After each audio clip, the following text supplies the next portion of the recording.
Okay then, BF5, I'm sure you've all seen the reveal trailer. Action-packed and a ton of new stuff to digest in there. In this video, I've got the behind the scenes scoop on a load of new gameplay features of this game that will change how Battlefield plays significantly. There are some massive sweeping new features and adjustments to talk about here, so let's get stuck right in with the facts. BF5 will have multiplayer set in World War II, and at launch it will take us to France, Norway, Rotterdam and the North African desert, playing in new, untold and unexpected locations. There will be a co-op mode called Combined Arms and also single player war stories. In this game you can create your own company of soldiers, weapons and vehicles, all of which are highly customizable in how they look and play. There is no premium pass for this game. One of the coolest new multiplayer features in this game is Fortifications, which are military assets and structures that you can build on every level. What exactly can you build? Well, stuff like sandbags, foxholes, trenches, barbed wire,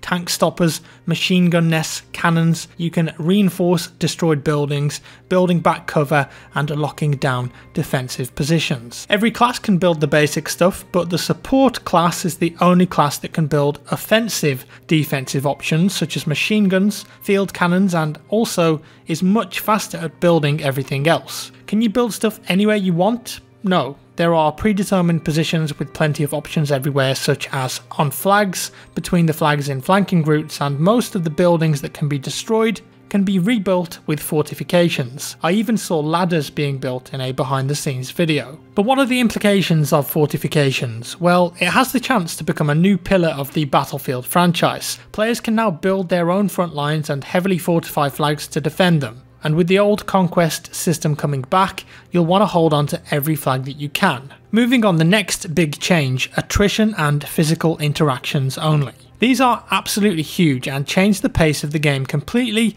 raising the skill floor, the skill ceiling and encouraging more squad play and team play. What is attrition? Well, it's a few things. To start off, you'll no longer fully auto regenerate to 100 health. The health bar is kind of in stages now, and if you fall below one of those stages, you'll only regenerate to the maximum limit of the stage that you fell below. If you want to get all of your health back, you'll need to find a med pack. Massive change for the franchise. This means that you could be in a firefight with someone, kill them, take some damage, and you might only auto regen to, let's say, 33 health points. So now what do? You really need to think and prepare your next step. But sidestepping for a second here, let's take a look at physical interactions. Everything that you do in this game requires a player input and an action, and the action can be seen. This means that if you want a med pack, you've got to go over to a med kit or a supply depot and interact with that object. You'll then see an animation of your soldier picking up that health pack and you'll start to regen health. The same goes for ammunition too. If you want ammo, you've got to go and pick it up for yourself. This means no more abstractions in the game, no more magic medic and ammo auras that passively give you health and ammo back, and that's a huge gameplay change. Another example, if you want to do a ledge grab, which is now in the game, you've got to time it right and press the key to grab the ledge at that right moment. This also means things like no automatic spotting, and you need to be very active in your gameplay moment. In fact, spotting has changed completely, no more shooting at 3D icons and Doritos. You have to scan the world, look carefully and listen. Did that tall grass over there just move? Then maybe there's a player crawling through it. So in BF5 you're truly reading the world and listening to it rather than using the user interface or the HUD. No more playing from the minimap. DICE didn't go into massive details about the spotting changes, but they did say that you can still call out where vehicles and enemies are, but it works differently now. I imagine that it's some kind of contextual ping system like in Incursions or Rainbow Six Siege. So with the new attrition system, you'll be spawning into the game with much less ammo too. Reduced but capable. So this means that you can go into combat straight away, but after a couple of fights, you'll be out of ammo. But that means that there's more ways now to get ammo. Ammo packs, crates, supply depots that you can build on flags and fortify. You can even loot a small amount of ammo from a person that you just killed. Again, all with a physical interaction. No more magic AoE effects anymore. So all of this introduces a step of planning and preparation for the player, aiming to eliminate that spawn run die mentality. And it's starting to sound like this is a much more tactical and strategic game. Let's make up an example. Say I'm an assault player not sticking with my squad and running off to attack the B flag on my own. I take out 2 players defending it and I get shot to, let's say, 30 HP, so I go and hide behind a wall. If this was BF1 or BF4, I'd wait in cover, regen after a few seconds, my ammo's good, and I'd just attack the flag head on. In BF5, that wouldn't be a smart move, and I'll have to think about it more. Now I'm not going to auto heal to full health, and I'm low on ammo because I spawned in with low ammo. What do? Do I fall back and look for a supply depot? Do I take a longer flanking route? Do I chance it and see if I can loot some ammo off the guys that I just killed? Risky, but could work. Or should I wait for my squad before we push onto the flag? It's just adding an extra moment of preparation and mindfulness, ultimately on paper, giving more depth, making the game more interesting, tactical and team play orientated, and I think that's a great move for the franchise. It's going to be a lot more challenging now. Another major change is the revive system. A revive in BF5 is no longer just the action of instantly sticking a needle into a lifeless ragdoll on the ground. No more revive trains in this game. What do I mean by this? Well, now there's a full-on revive animation that takes a few seconds to complete. You do the revive, you'll be face to face with that person, see their facial customization, what they're wearing. You can initiate that revive from any angle and your character will keep a low profile, and you can cancel this animation anytime if you want to, but it's a definite player choice and action that takes time to complete. So let's say, what if the body of your teammate is in the middle of the street and it's too much of a risk to do this animation? Well, you could put some smoke down and go for it that way, or instead, how about this? The ragdolls in this game are now server side, and that means that you can drag them. Yes, you can now grab your buddy's leg, arm, head, whatever, and drag them into cover to revive them. And another great addition, you can now revive any member of your squad, no matter what class you are. Great move. I think that helps to keep squads together, and it means less downtime, more team play. The only caveat to this is that a squad revive, or a buddy revive as it's called, is a much longer revive animation than a medic revive, and a squad revive will not revive you to full health points. Say you get killed and then you're on the floor in a revivable state. In BF5, you can actually look around 360 degrees and call for help if you want by sticking your hand out and screaming. You saw that in the trailer with the guy on the stairs. The other option, of course, is to wait or to force a bleed out. And just going back to the ragdolls being server side, that also means that everyone is synced up with the position of bodies on the ground, and ragdolls now have physics and aren't just static bodies on the floor anymore. If someone dies and their body falls down a hill, it will now interact with stuff on the way down, like knocking over tall grass, or if it lands in a puddle, it's going to make a splash. Next up, gunplay. Hugely important. A lot of people did not like the gunplay in BF1. In BF5, it's completely changing.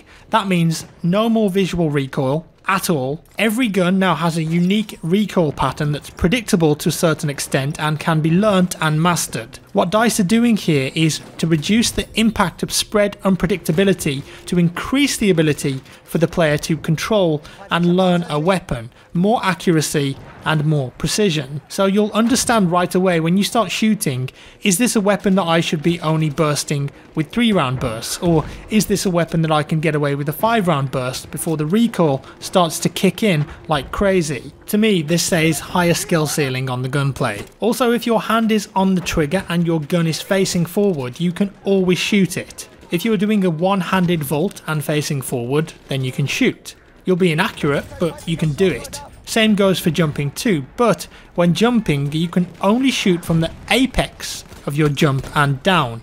Again, inaccurate, but agency always. Lmg Bipods, they say, are now much easier to use and set up too. And BF5 has bullet penetration, meaning that you'll be able to shoot through buildings with thin walls, wood and sheet metal. Let's say you've got an MG42 set up and you want to demolish the squad that you just saw run into a wooden building, go ahead. And that brings me nicely onto movement. The movement system in BF5 has been completely overhauled. The most striking change is that you can now dive forward, back, left and right. And after you dive, if you want, you can stay on the ground, crawl backwards and shoot. You can stay on your side and shoot. It's very similar to the prone system in Armour or Rainbow Six Siege. And you see this in the trailer a couple of times, and it's just adding more options for the player. But does this mean that dolphin diving is back? Well, I spoke to the devs and they told me that there's a big delay after you dive before you can shoot. So hopefully that's going to be kept in check, and they say that they're well aware of how you can abuse systems like that. Another thing for movement, you can now crouch sprint. A lot of people have been wanting that, so this means that you can keep a low profile as you dash from cover to cover. Awesome. You can burst out of windows now and commando roll when you land. Keep that momentum going, no more having to destroy the window first before you vault out of it like in BF1. The third person character models interact with the environment way more too. If there's tall grass or reeds, players will interact with them and knock them down. If a player is sprinting in water, then the animation will change to a high knees animation and it looks like you're wading. Third person characters will put their weight into objects as they crash into them too.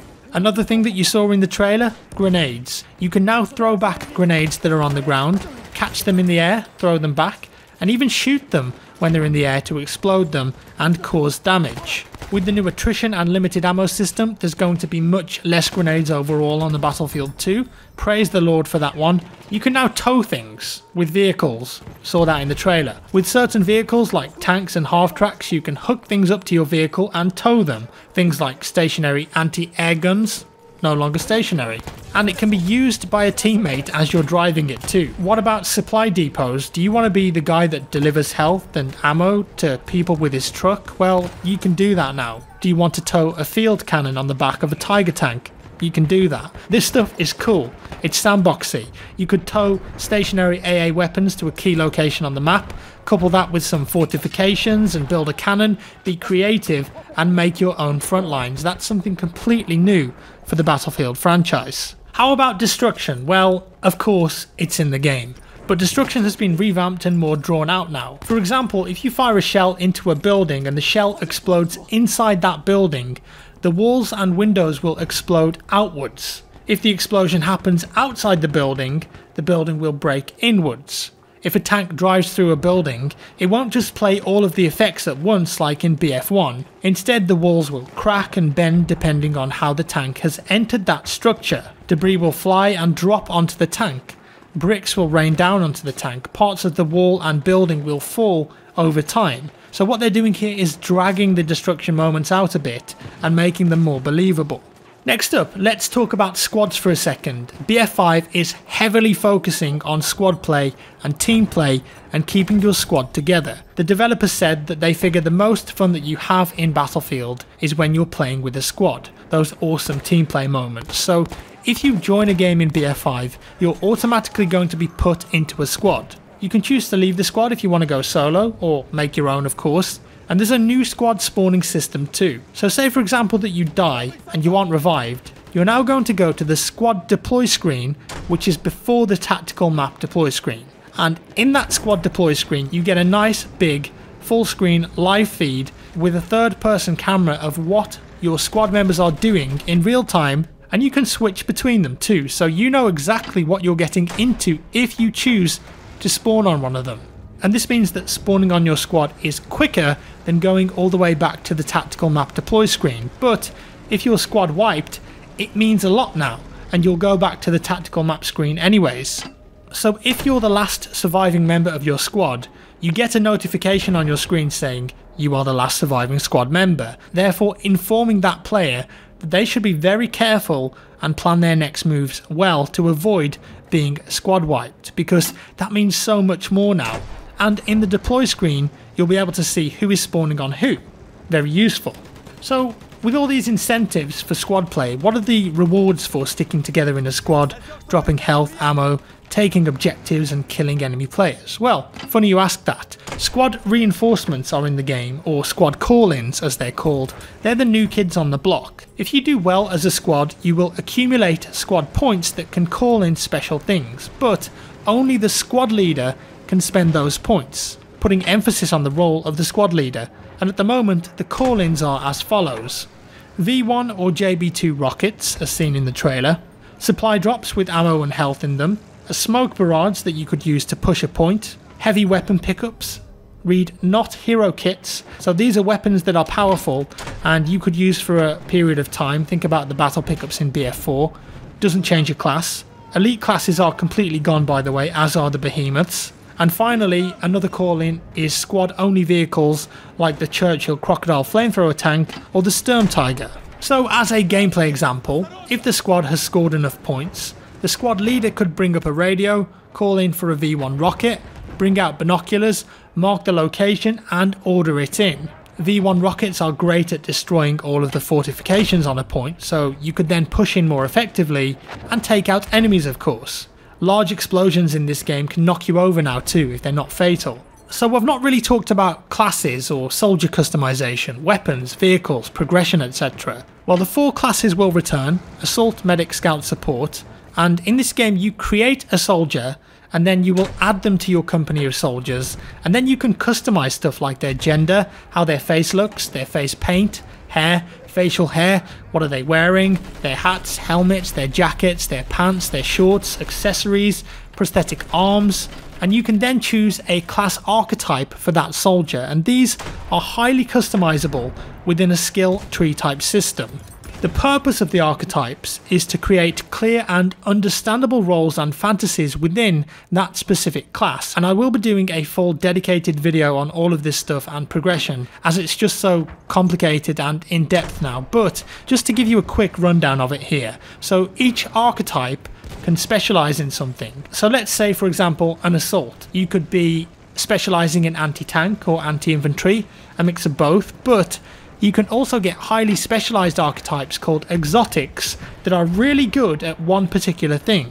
One example they gave us of an exotic archetype was the Recon Paratrooper, a stealthy short-range behind enemy lines guy who uses a suppressed SMG and silent gadgets like pistols and garrotes. And that archetype also came equipped with silent footsteps, smokes and throwing knives, so that's really changing the perception of what a recon class is. And on top of this, you can change and add specialization trees such as agility, flak armor, suppressive resistance. The more you play a class, the more you'll level it up and get access to more archetypes and specializations within that class. It's a similar system for guns too. You create a gun, let's say an MP40, and then go about playing with that, leveling it up and unlock specializations and making gameplay choices in a skill tree on that gun. Specializations are the only thing that affect how the gun plays or feels, such as bipods or bayonets and more. Everything else is just visual, which means that on each gun there will be 5 to 7 different elements of it that you can customize and change to really make it your own. Stocks, sights, muzzles, chassis, skins, leaves on the front, cloth on the back, straps, etc. But the key thing to note here is that gameplay and visual customization are separate. Specializations is stuff that affects the gameplay, the handling of the gun. The look of the weapon is just visual without impacting gameplay. Tanks and air vehicles are the same too.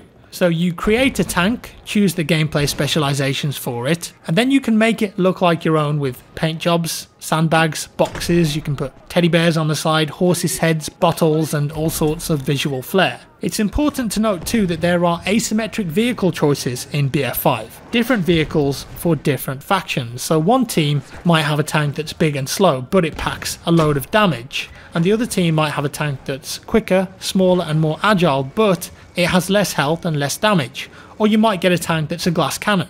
We're coming to the end now, I promise, nearly there. I know this has been a long video, but there's just so much new stuff here that I had to reveal and talk about and cover, and I know you guys want to hear this kind of stuff. There's a new 64-player game mode in the game called Grand Operations, which sounds very fun. Again, I'll go into more detail in a dedicated video soon. But the gist of it is that it takes place over 4 fictional days, and each day is a full match, and you'll always advance to the next day. It's not going to end early like it does in BF1 if you find yourself in a grindfest and you can't progress. And Grand Operations will have different objectives per day that can be changed in a modular fashion. So on the first day, you might be attacking as an airborne, jumping out of a plane to pick up bombs and take out artillery pieces on the ground. Yes, actually jumping out of a plane when you choose to.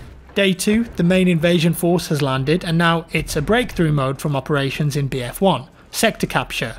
and how well or bad you did on day 1 has an impact on day 2. Say that you took out only 1 of 4 artillery guns on day 1, then you're going to hear and see an impact because of that, and that means that you might have less respawns, for example, or you might not have the same amount of vehicles. Day 3, switch to a new map, and this could be Frontlines, for example, so new experiences every day as you go through. And day 4 only has a potential to be played. Get this, if there isn't a clear winner between the teams on day 3, it will go on to day 4 and what they're calling Final Stand. And this is an extremely tense game mode where you spawn in with 1 life, 1 spawn only with your team. You've got significantly reduced resources, about 1 magazine in your gun, and there could be extreme weather, snowstorms, raining, and you've got to fight down to the last man standing to win the entire grand operation. Sounds awesome and very tense. And again, because of the modular design of grand operations, DICE can change these experiences on the fly. So one day could be different to the next day on another real life day, if you get what I mean. So it could be that you get low ammo for this particular day, or only these certain vehicles, or only these weapons, or only these weapons for certain classes. Grand Operation sounds like it's shaping up to be a fan favourite. Co-op mode then, I did mention that at the start. We didn't get much info on this, but what we did get is the following. It's called Combined Arms, and 4 players will get together to play through a variety of missions like paratroopers behind enemy lines, high stakes, do you want to push for a final objective or do you want to extract earlier from the level with less reward. DICE have built a new dynamic mission creator and AI for these co-op experiences with new challenges and random objectives to keep it fresh. Combined Arms sits between single player and multiplayer as a safe haven for players in a creative sandbox where you can learn the ropes of Battlefield and have a laugh, and all of this will feed back into your soldiers and company. So that means that we've got multiplayer and co-op parity there. You can use the soldiers and weapons you've created in both of those game modes.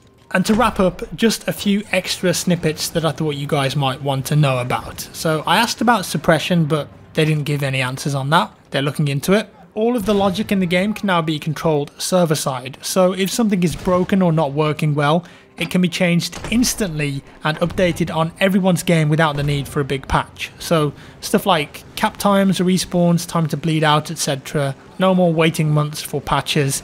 They're also promising that communication between devs and community will be significantly better with this game, promising more roadmaps and visibility.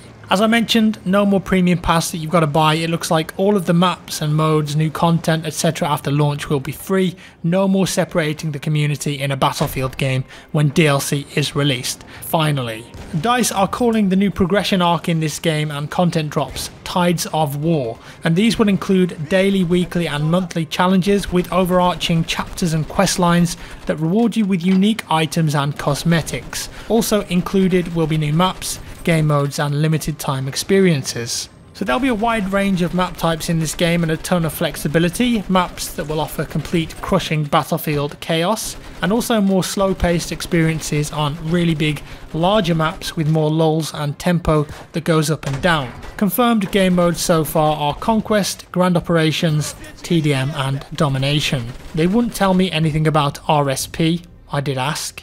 That shush animation from the trailer, you will be able to experience that. It could possibly happen in a game. Transport vehicles are live on the map and you can jump into them. Combat vehicles spawn from the tactical deploy map.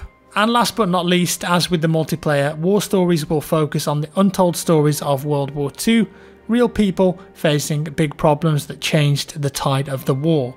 One example they gave us was where you're playing as a resistance fighter in Norway in 1943 during the German occupation, fighting to save her family. Whew, okay, that was a lot of stuff, but hopefully that gives you a good idea of what to expect from Battlefield 5. For me, really, the multiplayer changes are the key things here.